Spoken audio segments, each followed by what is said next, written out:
Mo kí wa káàbọ̀ sínú oṣù tuntun, oṣù ọ̀wàrá tá a mọ̀ sí oṣù kẹwàá.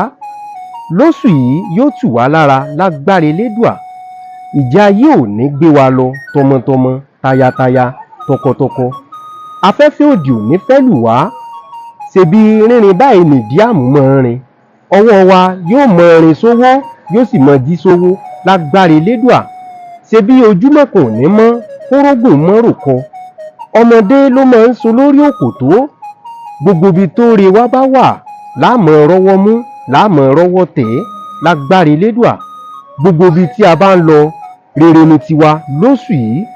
Orí wa ò ní burú, orí wa ò sì ní gbàbọ̀dè. Àní rí kú òjijì, àní rí kú tọmọtọmọ. A rí tiwa ṣe lóṣù yìí. Ẹni bá wa sọ pé ká má rí tiwa ṣe, ìṣẹ́ báyìí ní pọmọ gúnugún. Àwa àdélé ní pọmọ àti òro. Àgbélẹ̀ ladìẹ ń gbéná. Wọ́n mọ̀ lé wa ni, wọn ò ní bọ́ wa lóṣù yìí àti lọ́jọ́ ayé wa gbogbo. A rí tiwa mú lóṣù yìí o, lágbára Elédùà. Ire ń tiwa lóṣù yìí o. Ire o.